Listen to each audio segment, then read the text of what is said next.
Greetings, dearest ones. Welcome back to Shelter in the Storm, Lesson 36.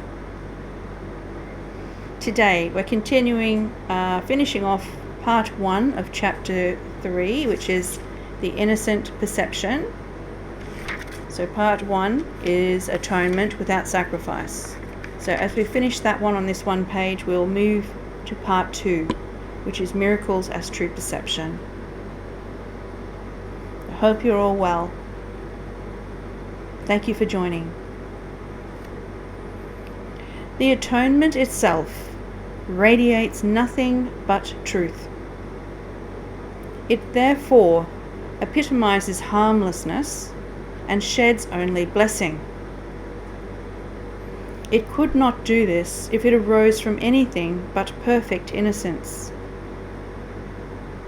Innocence is wisdom because it is unaware of evil, and evil does not exist. It is, however, perfectly aware of everything that is true. The resurrection demonstrated that nothing can destroy truth. The resurrection,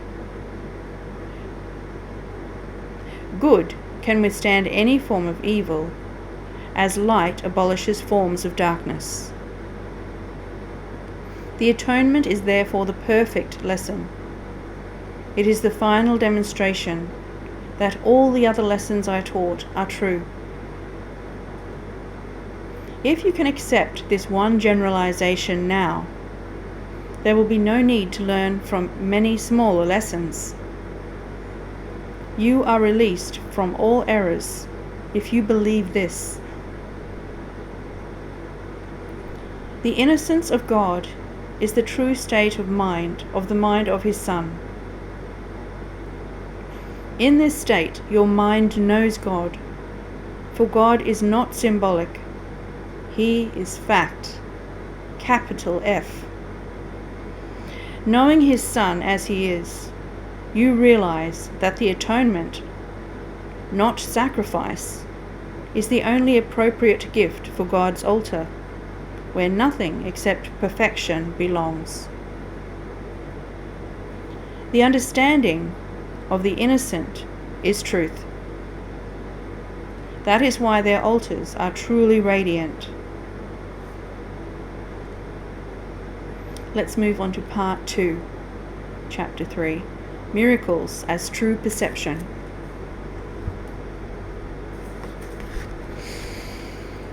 I have stated that the basic concepts referred to in this course are not matters of degree. Certain fundamental concepts cannot be understood in terms of opposites. It is impossible to conceive of light and darkness, or everything and nothing, as joint possibilities. They are all true or all false. It is essential that you realize your thinking may be erratic until a firm commitment to one or the other is made. A firm commitment to darkness or nothingness, however, is impossible. No one has ever lived who has not experienced some light and some thing. No one, therefore, is able to deny truth totally, even if he thinks he can. Innocence is not a partial attribute. It is not real until it is total. The partly innocent are apt to be quite foolish at times. It is not until their innocence becomes a viewpoint with universal application that it becomes wisdom. Innocent or true perception means that you never misperceive and always see truly. More simply, it means that you never see what does not exist and always see what does. When you lack confidence in what someone will do, You are attesting to your belief that he is not in his right mind. This is hardly a miracle-based frame of reference. Right, we'll leave the text there for today. Let's move to our next lesson, which is lesson 36.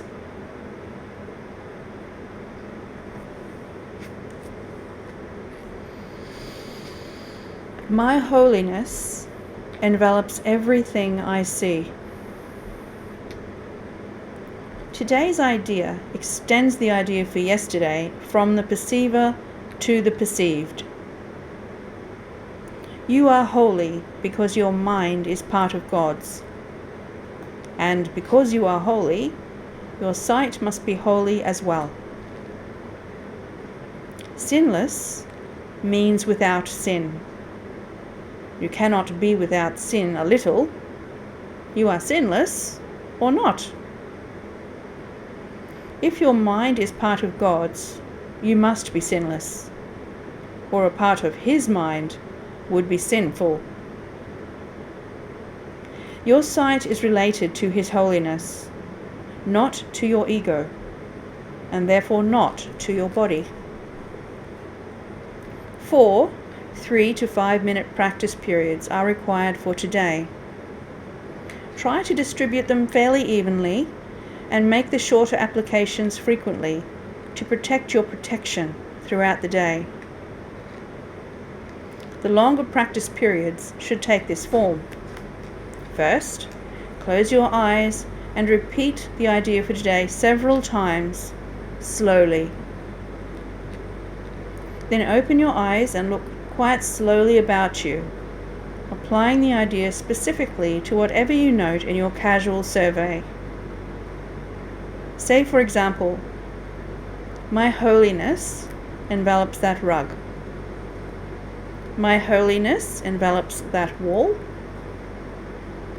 My holiness envelops these fingers. My holiness envelops that chair. My holiness envelops that body. My holiness envelops this pen. Several times during these practice periods, close your eyes and repeat the idea to yourself. Then open your eyes and continue as before. Excuse me. For the shorter exercise periods, close your eyes and repeat the idea. Look about you as you repeat it again, and conclude with one more repetition with your eyes closed. So for the shorter ones, closed, open, closed. As you look about you and repeat it again, and conclude with one more repetition with your eyes closed. All applications should, of course, be made quite slowly, as effortlessly and unhurriedly as possible. Okay, let's move to Jesus' commentary for lesson 36. My holiness envelops everything I see.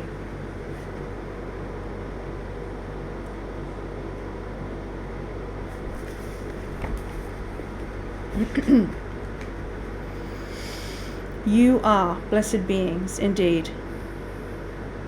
I am that one you know as Jesus. It is important for you to understand the consequences of the statement you make today, that holiness envelops everything you see.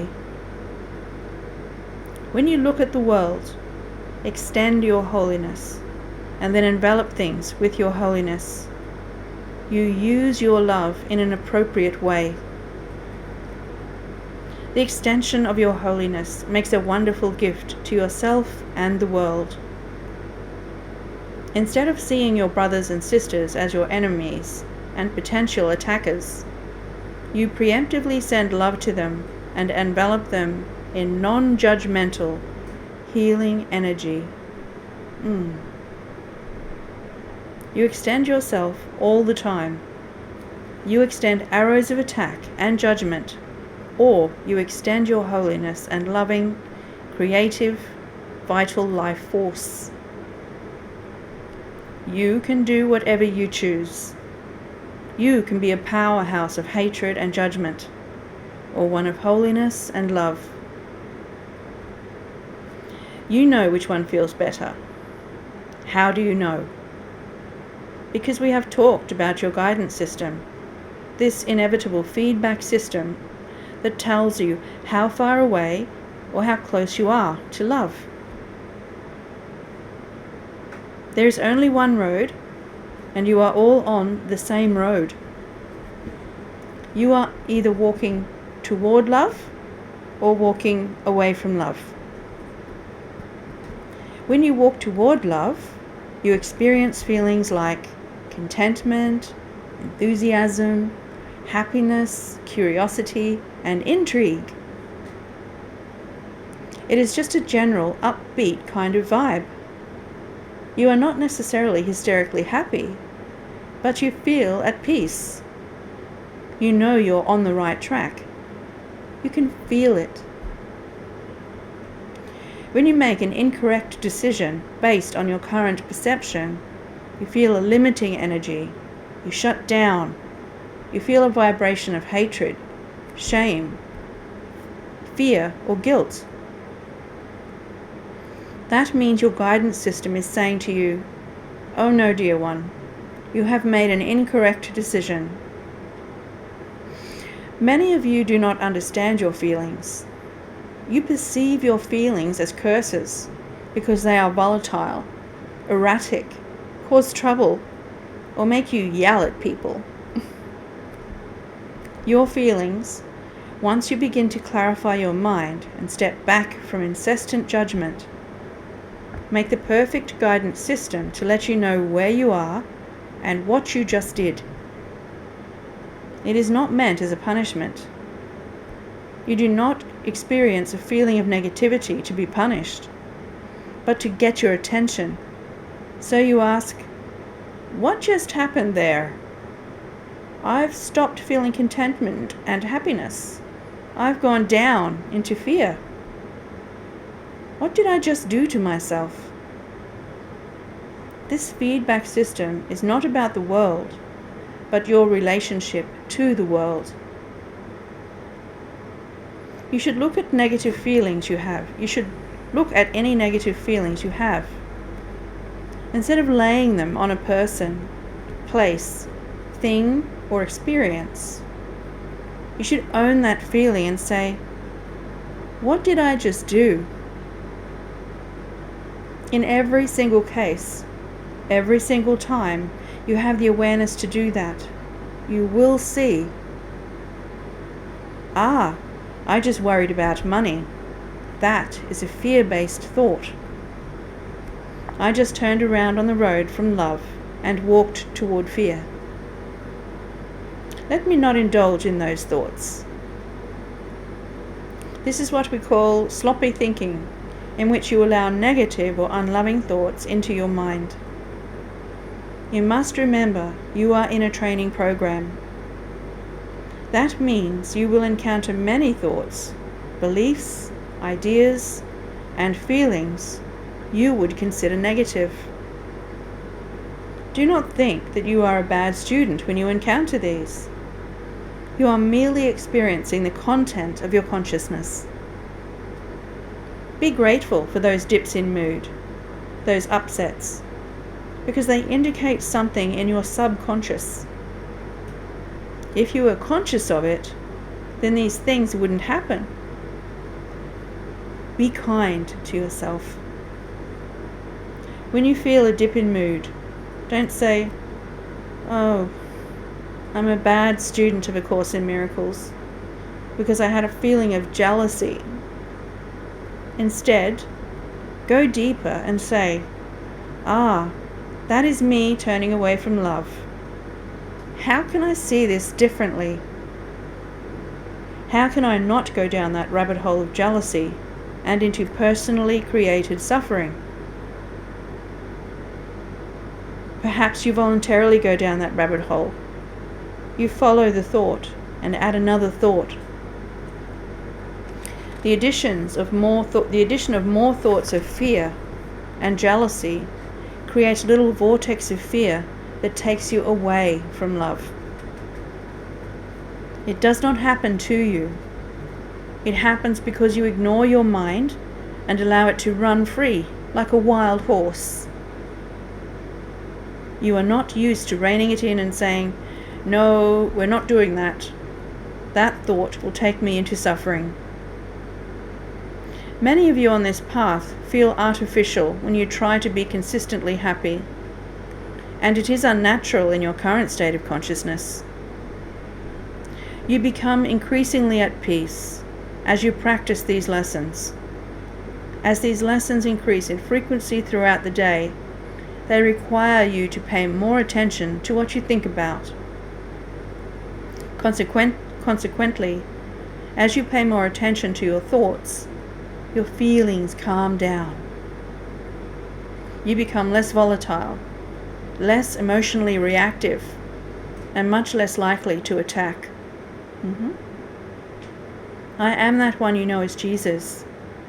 We are excited that you are beginning to feel the difference in your consciousness, even though we have only done these lessons for a few weeks. Imagine how you will feel in a few months. Hang in there. We will see you tomorrow. Amen. Namaste, dearest ones.